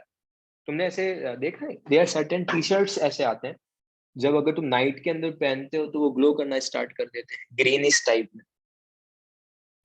अगर तुम नॉर्मली पहनोगे तो हाँ नियॉन वाले जो टी शर्ट्स, जैसे नियॉन या रेडियम, तो मतलब मोर और लेस ऐसा ही ग्लोइंग होता है उसके अंदर। और जब भी ये कैथोड रेज स्ट्राइक करती है जिंक पे तो ग्रीन कलर का ग्लो होता है, जब एनोड रेज करती है तो हल्का रेडिश टाइप का या पिंकिश टाइप का ग्लो होता है। ठीक है, तो कलर क्यों शो करते हैं वो भी तुम आगे सीखोगे। ठीक है, अगर कोई भी लेट से तुमको शायद माइट भी आइडिया होगा, अगर सपोज जो भी नेचर में लाइट्स आ रही है, तुमने सारी लाइट्स को एब्जॉर्ब कर दिया है, तो किसी भी पर्टिकुलर सब्सटेंस का कलर क्या शो होगा? अगर कोई भी एक सब्सटेंस है उसने सारी लाइट्स को क्या कर लिया है, एब्जॉर्ब कर लिया है, तो कलर क्या शो होगा पता है तुमको? ब्लैक। ब्लैक। अगर तुमने सबको एब्जॉर्ब कर लिया है तो ब्लैक, और सबको अगर रिफ्लेक्ट कर दिया है तो व्हाइट। अगर से मैंने ग्रीन को एब्जॉर्ब किया है तो ग्रीन को ऑब्जॉर्ब करते तो डिफरेंट कलर शो होता है। कौन सा कलर शो होगा वो भी अपन देखेंगे केमिस्ट्री में। मतलब एक चीज ये मान लो कि यार केमिस्ट्री तुम्हारा इंटरेस्टिंग तब होगा जब इवन तुम कुछ भी पार्ट देख लो, तुम्हारे पास जो भी एक सब्सटेंस है, इवन पेन से लेके आईपैड से लेके मोबाइल कैसे वर्क कर रहा है, मोबाइल का बैटरी कैसे वर्क कर रहा है, it is all related to chemistry. तो तुम अपने आसपास कुछ भी चीज देखोगे उसके अंदर कुछ ना कुछ केमिस्ट्री कंपाउंड तो है। बट उसका रीजन क्या है, दैट यू विल डिस्कस अपने जो भी ये 2 साल का इंटरवल है। यू विल ऑलवेज ट्राई कि थोड़ा सा इंटरेस्टिंग हो, मतलब तुमको नई चीजें पता चले। जैसे कि आज नई चीज क्या पता चली होगी कि गैस इज गुड कंडक्टर क्यों है इलेक्ट्रिसिटी के, ऐसा क्यों हो रहा है, तो वो रीजन तुमको पता चला। NaCl सॉलिड, NaCl एक्वस के बारे में इंफॉर्मेशन मिली है। फ्लोरोसेंस के बारे में पता चला है कि फ्लोरोसेंस की क्या प्रॉपर्टीज है, जिंक सल्फाइड की क्या प्रॉपर्टीज है। अगर कोई भी चार्ज पार्टिकल उससे स्ट्राइक करेगा तो वो ग्लो करना स्टार्ट करेगा। Glow definitely different different colour का होगा। ठीक है, उसको अभी एक्सप्लेन क्यों डिफरेंट डिफरेंट कलर का होगा, उसको अभी एक्सप्लेन करना इज डिफिकल्ट, तो इसके लिए अभी उसको अपन छोड़ दिया है। जैसे ही इन्होंने क्या किया, लो प्रेशर और हाई वोल्टेज लिया। हाई वोल्टेज कितना लिया इन्होंने, 10,000 वोल्ट। सर 10,000 वोल्ट ही लेंगे क्या, उसको ज्यादा नहीं कर सकते हैं क्या? ये मैंने एक रफ वैल्यू लिखा है, अगर एग्जाम में कभी भी ऐसा है कि 8,000 टू 10,000, 8,000 टू 12,000 हाई वोल्टेज लिखा है तो चलेगा। ऐसा नहीं कि तुम 10,000 से ही स्टिक होके रहे, 10,000 आएगा तभी मार्क करेंगे। मेरा मेन पर्पज क्या है कि मेरा वोल्टेज हाई होना चाहिए और लो प्रेशर होना चाहिए। ऐसा नहीं कि वोल्टेज तुमने 5 वोल्ट लिया है, 10 वोल्ट लिया, उससे कुछ भी नहीं होगा। वहां पे तुमको कैथोड रेज दिखेगा ही नहीं, वहां पे कोई ग्लो ही नहीं होगा। इस प्रेशर पे हुआ क्या, गैस कैन इजीली आयोनाइज। बच्चे उनके ऑब्जर्वेशंस फिनिश हो गए, अब राइट नाउ मैं ट्राई कर रहा हूँ कि एक्चुअल में हो क्या रहा है इसके अंदर। तो तुमने क्या किया, लेट्स से यहाँ पर तुमने H2 गैस लिया है। अगर तुम यहाँ पे हाइड्रोजन गैस लोगे तो हाइड्रोजन गैस क्या होगा, इस लो प्रेशर आयनाइज होगा, पहले H+ और H में ब्रेक होगा, और फिर ये हाइड्रोजन जो होगा वो H प्लस और इलेक्ट्रॉन्स में ब्रेक होगा। यस,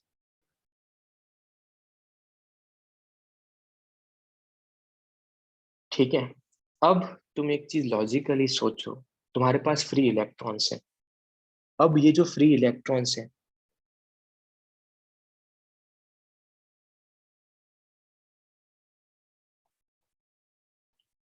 ये कहाँ मूव करेंगे?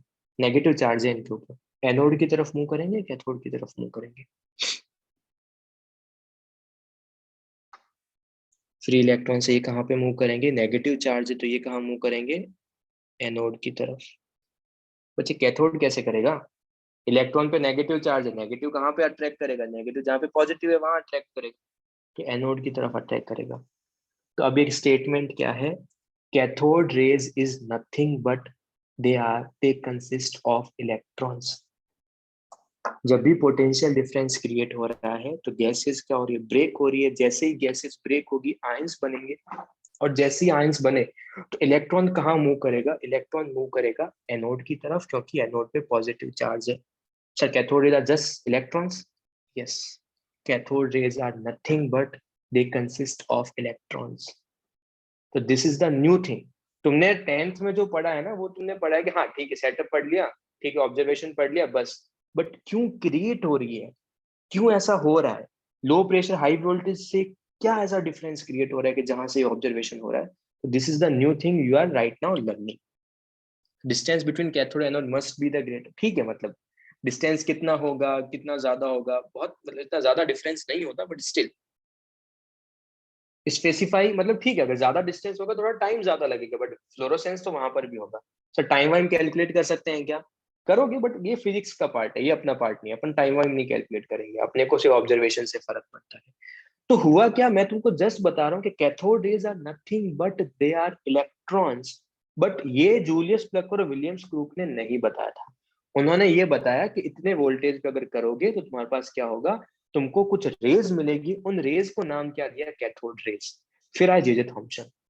जे जे थॉम्सन ने क्या किया? जो ये रेज थी ना, इस रेज का फर्दर उसने आगे एक्सप्लेनेशन देना स्टार्ट किया, एक्सप्लेन करना स्टार्ट किया कि कैथोड रेज की प्रॉपर्टीज क्या क्या है। तो कैथोड रेज की जब प्रॉपर्टीज डिस्कस करने गया, देन उसने इलेक्ट्रॉन का डिस्कवरी किया। ठीक है, अब मैं तुमको यहीं पे एनोड रेज का डिस्कवरी भी बता सकता हूँ। फिर आए गोल्डस्टीन, जिसने प्रोटॉन का डिस्कवरी किया था। गोल्डस्टीन आया, गोल्डस्टीन ने क्या किया? अच्छा, अगर सपोज कोई चार्ज पार्टिकल अगर यहाँ पे स्ट्राइक कर रहे हैं, तो अब तुम एक चीज ये सोचो, यहाँ पर हाइड्रोजन आयंस भी तो हैं। हाइड्रोजन भी तो है बच्चे, यस और नो? ये पॉजिटिव आयंस हैं, ये कहाँ मूव करेंगे? ये कहाँ मूव करेंगे पॉजिटिव आयंस? कैथोड की तरफ। मतलब मेन काम किसने किया? जो तुम्हारे पास मेन काम किया, जूलियस बेकर विलियम्स क्रूक ने कैथोड रेज का डिस्कवरी किया। उसको बाद में जे जे थॉम्सन आया, जे जे थॉम्सन ने कैथोड रेज को फर्दर उसकी प्रॉपर्टीज डिस्कस की, एंड उसने इलेक्ट्रॉन का डिस्कवरी किया। गोल्डस्टीन ने कुछ भी नया नहीं किया, उसने थोड़ा सा दिमाग ये लगा, अगर कोई चार्ज पार्टिकल यहाँ मूव कर रहे हैं तो कोई चार्ज पार्टिकल यहाँ भी तो मूव करेंगे। तो जो गोल्डस्टीन ने क्या किया, जो H प्लस आयंस थे, उसने बोला कि वो पॉजिटिव चार्ज है, जिसका मतलब वो कैथोड की तरफ मूव करेंगे। तो उसने कुछ भी नया एक्सपेरिमेंट नहीं किया। उसने क्या कर दिया, जो ये बैक सरफेस है ना, यहाँ पे जिंक की कोटिंग कर दी। तो यहाँ पे जब जिंक की कोटिंग की तो यहाँ पर भी ग्लो करना स्टार्ट हो गया। तो वहां पे ग्लो हुआ, इसका मतलब उन्होंने बोल दिया कि अच्छा, पॉजिटिव आयंस भी मूव कर रहे हैं। उन पॉजिटिव आयंस से मूव करने से जो रेज मिल रही थी, उसको उसने बोला anode rays. And after that उसने डिस्कवरी किया प्रोटॉन का। सेम सेटअप था, सिर्फ जिंक सल्फाइड वहां नहीं लगा कि इस साइड लगा दिया। डन। आई होप तुमको सब पॉइंट्स क्लियर हो गए होंगे कि what is the cathode rays, मतलब क्यों इतना क्रिएशन हो रहा है, what are the different kind of things they can ask. I always try कि मैं ग्रीन कलर के पेन से लिखूं जो भी नोट्स में लिख रहा हूँ। पुराना वाला जो भी रहेगा वो मोस्टली ब्लैक और रेड से रहेगा। ठीक है, यहां तक किसी को कुछ डाउट है तो बताओ।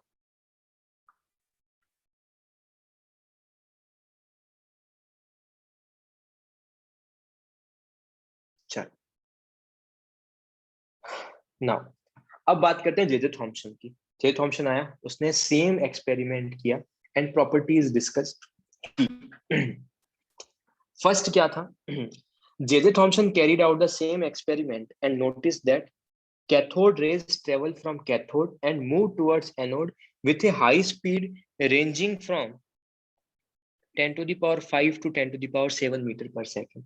There are certain points जो उसने एक्सपेरिमेंट किए हैं, बट इसका वैल्यू किस फॉर्मूले से निकाला है वो मेरा कंसर्न नहीं है। मैं डायरेक्ट ये याद रखूंगा कि लाइट की स्पीड से थोड़ा सा स्लो मूव करते हैं, बट तुम्हारे पास 10 टू द पावर 5 से 10 टू द पावर 7 मीटर पर सेकंड क्या रहता है, उनका स्पीड रहेगा।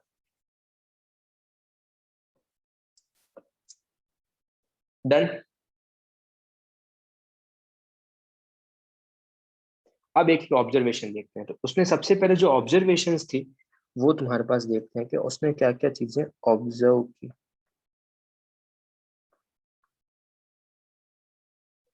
सबसे पहले उसने ऑब्जर्व, अब तुम ये ना सबसे पहले एक चीज सोचते हैं, अगर सपोज तुम कभी भी स्ट्रेट लाइट के नीचे खड़े हो, ठीक है, तो तुम्हारा जो शेडो बनेगा वो तुम्हारी सेम साइज का बनेगा, डिफरेंट साइज का बनेगा। अगर तुम कभी भी स्ट्रीट लाइट के नीचे खड़े हो और ऐसे इंक्लाइन लाइट आ रहा है, तो जो तुम्हारा साइज है एक्चुअल, उसी साइज का शेडो बनेगा, डिफरेंट साइज का शेडो बनेगा, डिफरेंट साइज का शेडो बनेगा, क्योंकि लाइट किसी पर्टिकुलर एंगल पे आ रहा है। अब एक और चीज सुनो, सर शेडो बनता क्यों है? शेडो बनने का मतलब क्या है कि लेट्स से जो लाइट आ रहा है वो तुमसे एकदम क्रॉस नहीं हो पा रहा है, तो वो वहीं पे रुक जाएगा। लेट्स से अगर सपोज हैंड है और यहाँ से मैंने लाइट पास किया, तो वो लाइट क्या करेगा, यहाँ पे जो लाइट जो इसके थ्रू पास नहीं हो पाएगा, थ्रू पास नहीं होगा तो तुम्हारे पास क्या होगा, शेडो बनेगा, ऑब्स्ट्रक्ट के कारण। Yes, due to the obstructions. Yes, ठीक है। तो मैं क्या बोल रहा हूँ, अगर तुम स्ट्रीट लाइट के नीचे खड़े हो तो तुम्हारे पास क्या होगा, इंक्लाइन लाइट आएगा, तुम्हारे पास क्या होगा, शेडो भी क्या बनेगा, सेम साइज का नहीं बनेगा, डिफरेंट साइज का बनेगा। फर्स्ट थिंग ये ध्यान रखना है। सेकंड थिंग, अगर सपोज तुम एक काम ये करो कि तुम्हारे पास ये हैंड है एंड तुम सीधा ही लाइट पास करो, एकदम स्ट्रेट स्ट्रेट लाइट पास करो, ठीक है, स्ट्रेट लाइट पास करोगे तो इसका शेडो सेम साइज का बनेगा, डिफरेंट साइज का बनेगा, सेम साइज का बनेगा, ठीक है। तो वहां से इन्होंने क्या एक पॉइंट आउट की चीज है, उसने फर्स्ट ऑब्जर्वेशन किया, they travelled in a straight line by propagates from one point to another, and when an opaque object is placed in the path of cathode rays they produce shadow। मेरे को cathode rays दिख नहीं रही है, तो मैंने क्या बोला कि स्ट्रेट लाइन में ट्रेवल कर रही है, मैंने ये पॉइंट मेंशन कर दिया। तो ये पॉइंट मेंशन कैसे कर पा रहा हूँ कि वो स्ट्रेट लाइन में ही ट्रेवल कर रही है, वो रैंडम कहीं पर भी ट्रेवल नहीं कर रही है, रैंडमनेस नहीं है उसके अंदर, वो कैसे ट्रेवल कर रहा हूँ, because shadow of same size.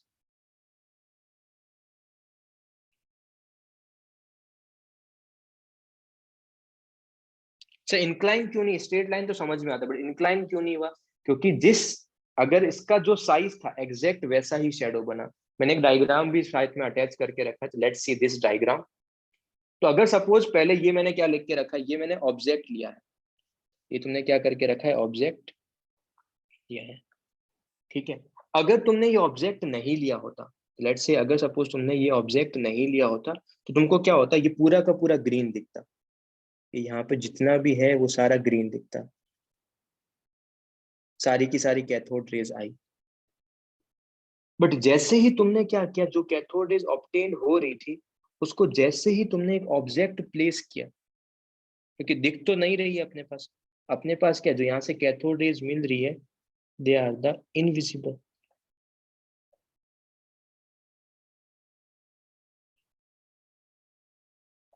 तो जैसे ही तुमने ऑब्जेक्ट प्लेस किया तो हुआ क्या, यहाँ पे शेडो बना, और शेडो जो बना, शेडो ऑफ सेम साइज का बना। अगर डिफरेंट साइज का बनता तो मैं बोल सकता था कि हाँ इंक्लाइन भी ट्रेवल कर सकता है। स्ट्रेट रखा, पहले ऑब्जेक्ट नहीं रखा था तो पूरा ग्रीन ग्रीन सरफेस दिखाई दिया, बट जैसे ही ऑब्जेक्ट रखा उसने ऑब्स्ट्रक्ट कर लिया उसको और लाइट पास नहीं हो पाया, तो वहां से शेडो बना, सेम साइज का शेडो बना, तो वहां से वी कैन से दैट कि they are travelling in straight lines. क्या ये पॉइंट क्लियर है सबको? तो मैं ऐसे बीच में अपने नोट्स में थोड़े बहुत एनिमेशंस भी या फिर छोटे डायग्राम भी ऐसे डालता रहूं, ठीक है, ताकि तुमको ज्यादा अच्छे से क्लियर हो, क्योंकि ये डायग्राम मैं यहाँ पर नहीं बना सकता हूँ, तो वो मैं बीच बीच में कुछ चीजें ऐसे मेंशन करूंगा ताकि वो अंडरस्टैंडिंग के लिए अच्छा हो। एग्जाम में कभी भी तुम ये डायग्राम भी देखोगे ना, तुमको एकदम क्लिक होगा कि हाँ सर ने वो डायग्राम बताया था, सेम साइज का शेडो बन रहा था, इसलिए वी कैन से दैट कि वो स्ट्रेट लाइन में ट्रेवल कर रहा है। फर्स्ट पॉइंट क्लियर है सबको? चलो नाउ बात करते हैं इलेक्ट्रिकल फील्ड और मैग्नेटिक फील्ड की। क्या तुम सबको इलेक्ट्रिकल फील्ड और मैग्नेटिक फील्ड के बारे में इंफॉर्मेशन है, यस और नो? सबको? अरे एक मिनट, हाँ। क्या सब लोगों को इलेक्ट्रिकल फील्ड और मैग्नेटिक फील्ड के बारे में आइडिया है? ओके, जिसको आइडिया नहीं है वो ये देखते हैं। इलेक्ट्रिकल फील्ड भी पता है तुम लोगों को? इलेक्ट्रिकल फील्ड क्या होता है?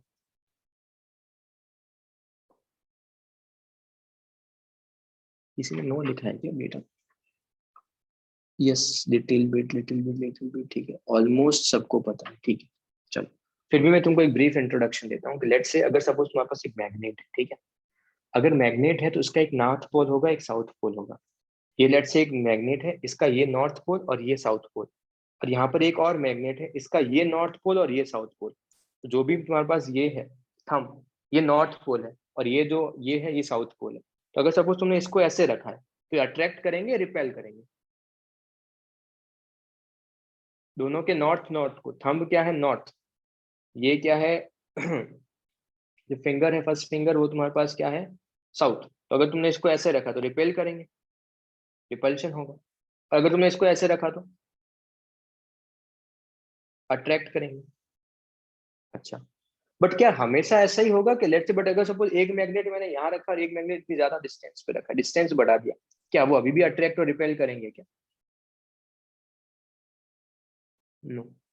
ऐसा क्यों हो रहा है सर? अगर फोर्स लगा रहे तो मतलब एक डिस्टेंस तक लगाना चाहिए, एक्चुअल में ऐसा नहीं होता।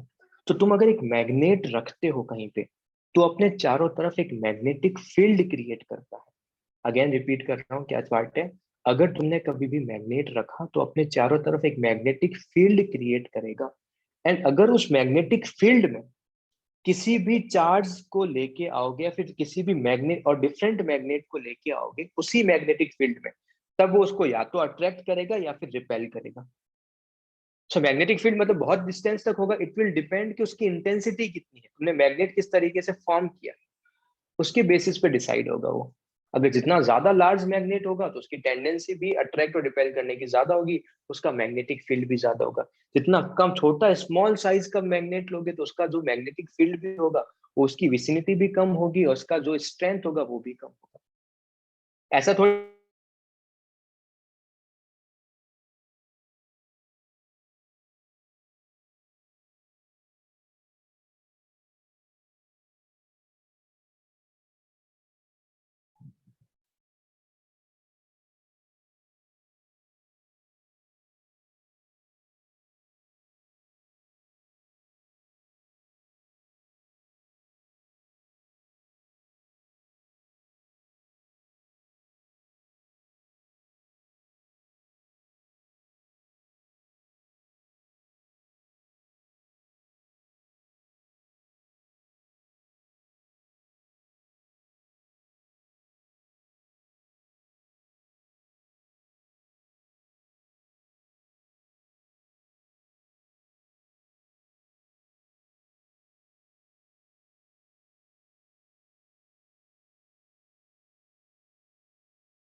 नाउ मैं ऑडिबल? एक्चुअली प्रॉब्लम ये है कि मैंने दो डिवाइस से कनेक्ट करके रखा है, एक में स्क्रीन शेयर करके रखा है और एक में मैंने तुम्हारे पास नॉर्मली तुम्हारा चैट सेक्शन और मेरा वीडियो दिख रहा है।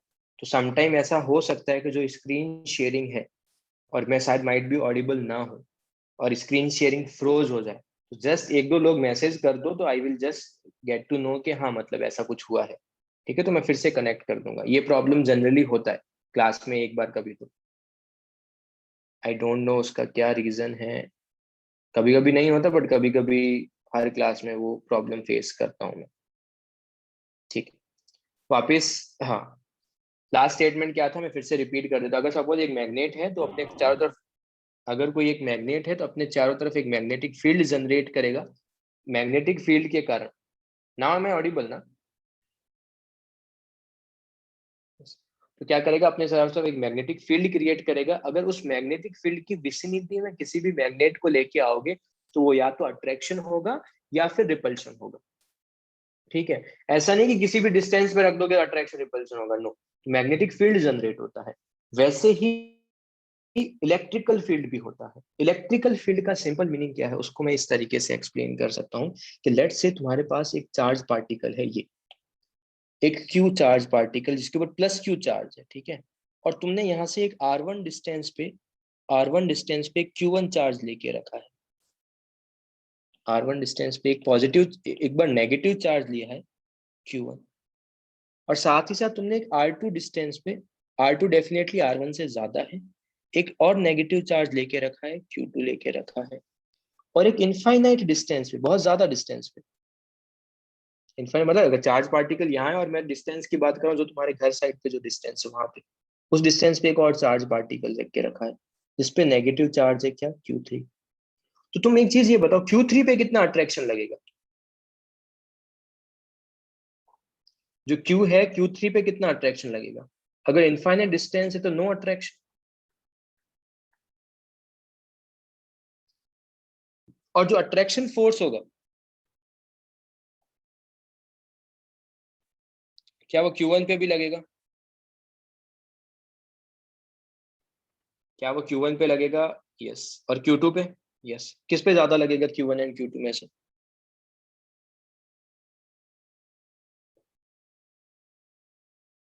Q1 पे, क्योंकि उसकी डिस्टेंस कम है तो ज्यादा अट्रैक्ट करेगा। तो आई कैन, क्या मैं ऐसा बोल सकता हूँ कि जो Q है ये अपने चारों तरफ क्या कर रहा है, इलेक्ट्रिकल फील्ड जनरेट कर रहा है। एक पूरा चैप्टर है फिजिक्स के अंदर इलेक्ट्रोस्टैटिक्स, वहां पे तुम ऐसी चीज सीखोगे कि क्या करेगा, इलेक्ट्रिकल फील्ड जनरेट करेगा। फील्ड को मैं इस तरीके से शो कर रहा हूँ, ठीक है, तो जहां तक इलेक्ट्रिकल फील्ड्स की लाइंस जाएगी उस तक वो अट्रैक्ट करेगा। तो ये क्या है, इलेक्ट्रिकल फील्ड। बट अभी लोग इलेक्ट्रिकल फील्ड की डेफिनेशन से थोड़ा सा ऐसे डर जाते हैं। तो मतलब उसको सिंपली समझाने के लिए, इलेक्ट्रिकल फील्ड कुछ भी नहीं है, तुमको सिर्फ देखना है कि फोर्स लगेगा या नहीं लगेगा। अगर नेगेटिव चार्ज है तो अट्रैक्ट करेगा, पॉजिटिव चार्ज है तो रिपेल करेगा, that's it. Sir electrical field is inversely proportional to radius, yes, electrical field is nothing but force. अभी के लिए इतना मान लो, electrical field is directly proportional to force, कि वो चार्ज पार्टिकल कितना फोर्स लगाएगा, दैट्स इट। इनफाइनाइट डिस्टेंस पे होगा तो फोर्स नहीं लगेगा, इनफाइनाइट डिस्टेंस पे नहीं होगा तो फोर्स लगेगा। ये पॉइंट क्लियर है बच्चे लोग। चलो अब एक काम करते हैं, जो उसने सेकंड पॉइंट बोला था उसको थोड़ा समझने का ट्राई करते हैं।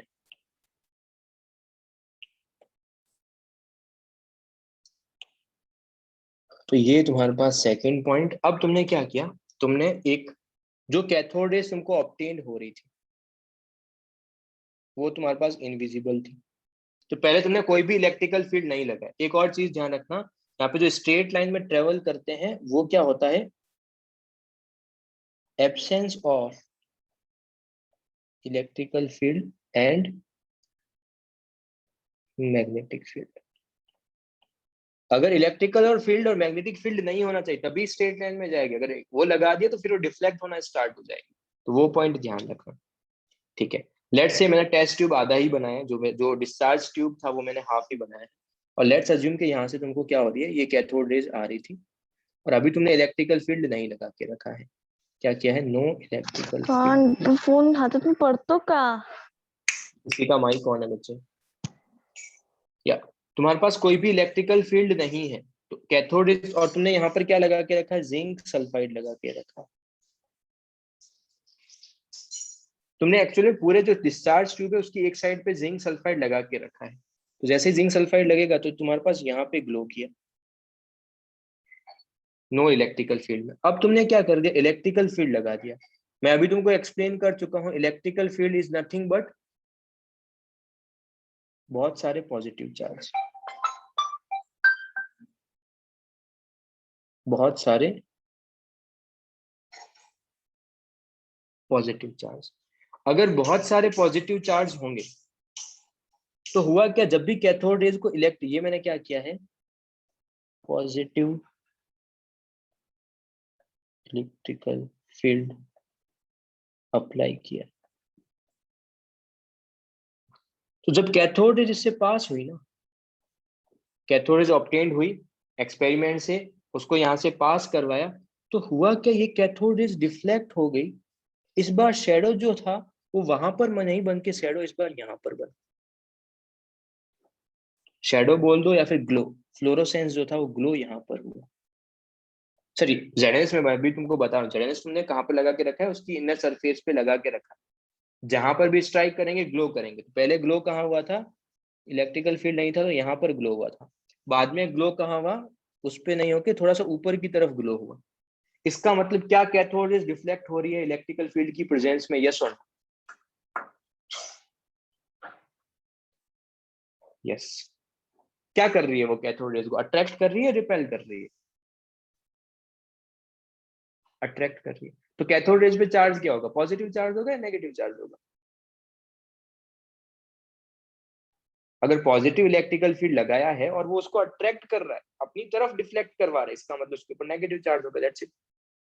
तो जे थॉमसन ने यही किया था, ऊपर से कैथोड रेज तो मिल गई, वो जूलियस प्लकर ने दे दी, बट सेकंड पॉइंट क्या था जो इसने ऑब्टेन किया, फर्स्ट पॉइंट अपन कर चुके हैं, सेकंड पॉइंट क्या था, cathode rays are deflected by the electrical and magnetic field and the behavior of the cathode rays are similar to that is expected from the negative charge particle।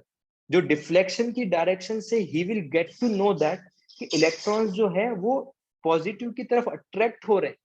It means वो तुम्हारे पास पे charge कितना होगा, cathode rays पे negative charge होगा। And उन्हीं negative charge को उसने क्या बोल के रखा था, इलेक्ट्रॉन्स। तो इसीलिए इलेक्ट्रॉन का डिस्कवरी किसने किया था, जे थॉमसन। क्लियर है बच्चे लोग, समझ में आ रहा है कैसे क्या चल रहा है अभी, फर्स्ट पॉइंट सेकंड पॉइंट। यहाँ से जो बाकी जो रिमेनिंग प्रॉपर्टीज हैं that we will see in the next class. आज अपन मोस्टली इतना ही करेंगे, एंड अभी स्टार्टिंग एक दो क्लास में थोड़ा पेस स्लो रहेगा, बाद में अपन पेस भी इंक्रीज करेंगे। सर आपने ये क्या बनाया, ये मैंने सेम डायग्राम बनाया है, ये मैंने देखो अगर तुम ध्यान से देखोगे तो यहाँ पर मैंने इलेक्ट्रिकल फील्ड जनरेट किया है, पॉजिटिव और नेगेटिव, और यहाँ पर देखो इस बार डिफ्लेक्शन यहाँ हो रहा है और यहाँ पे तुम्हारे पास शेडो बन रहा है। वही सिस्टेमेटिक डायग्राम जो भी कैथोड रेज ऑब्टेन्ड हुई उसका एक और डायग्राम मैंने यहाँ पर ड्रॉ करके रखा।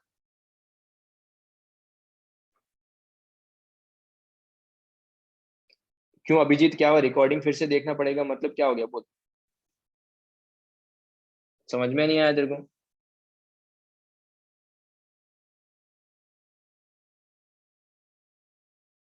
बोल, डाउट है तो पूछ सकता है।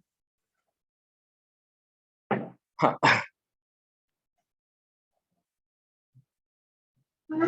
हाँ, रिवाइज तो करना ही है। हर लेक्चर के बाद मैंने बहुत सारी इंफॉर्मेशन बताई है, बहुत सारे नए कंसेप्ट बताए हैं, उसको आज घर पे जाके रिवाइज करना है।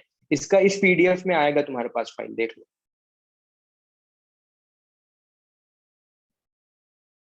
जो मैंने एडिट किया है, जो डायग्राम्स एडिट करने के बाद बनाए हैं, वो भी तुमको सब कुछ मिल जाएंगे। तो ये मैं तुमको सेंड कर दूंगा अभी थोड़ा टाइम। सर एनोड रेज का डिफ्लेक्शन क्या होगा, एनोड रेज नेक्स्ट क्लास में पढ़ेंगे, अभी नहीं कर रहे अपन एनोड रेज। तो उसका डिफ्लेक्शन उल्टा होगा। पर अगर सपोज मैंने यहाँ पर पॉजिटिव इलेक्ट्रिकल फील्ड नहीं लगा के अगर नेगेटिव इलेक्ट्रिकल फील्ड लगाया होता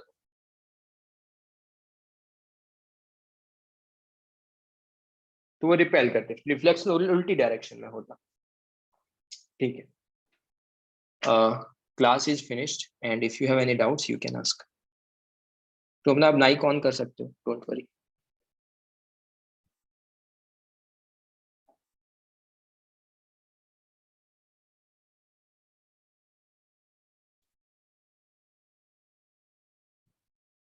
माइक ऑन करके, अब चैट सेक्शन में मत लिखो, माइक ऑन करके। ओके बाय बच्चे। Bye, sir. Thank you. या बाय बाय। जिसको भी डाउट्स हैं दे कैन आस्क।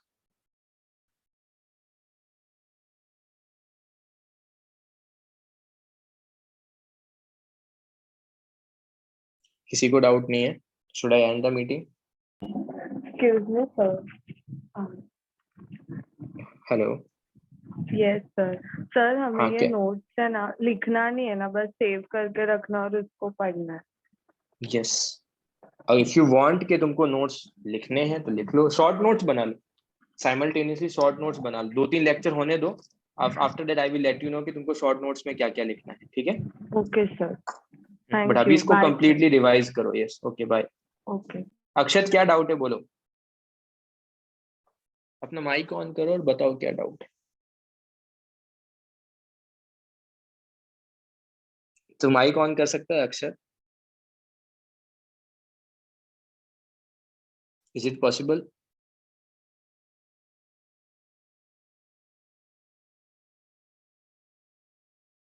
नहीं है तो फिर मैं ऐसे ही एक्सप्लेन करूंगा। ओके फाइन ठीक है। अगर तुमने मतलब वो डिपेंड करेगा कि तूने कौन सा पोल लिया। अगर नेगेटिव नॉट नॉट दोनों पोल्स हैं तो वो डेफिनेटली क्या करेगा, उसको अट्रैक्ट करेगा। उसकी टेंडेंसी हमेशा अट्रैक्ट करने की होगी अगर इसका फोर्स पावर ज्यादा होगा। अगर सपोज नॉर्थ पोल है और ये नॉर्थ पोल है तो मेरे को पता है अगर मैं इसको पास में लेके आऊंगा तो मेरे को कुछ फोर्स अप्लाई करना पड़ेगा। अगर मैंने मैग्नेट को अपने आप ऐसे रख दिया और मैं उसके अंदर कोई फोर्स नहीं लगा तो डेफिनेटली इसका डायरेक्शन मूव होगा और इससे अट्रैक्ट हो जाएगा। ठीक है अक्षत? अगर मैं रिपेल कर रहा तो इसका मतलब मेरे को डेफिनेटली बाहर से फोर्स लगा के उनको पास में लेके आना पड़ेगा, जो पॉसिबल थोड़ा डिफरेंट होगा। ठीक है, जितना ज्यादा पास में लेके आने की ट्राई करूंगा उतना ज्यादा फोर्स अप्लाई करना पड़ेगा। तो अगर मैंने दो मैग्नेट को ऐसे छोड़ के रख दिया है तो अगर इसका अपने आप साइड ट्विस्ट होके अपने आप टेंडेंसी होगी कि वो डायरेक्टली इससे अटैच हो जाए।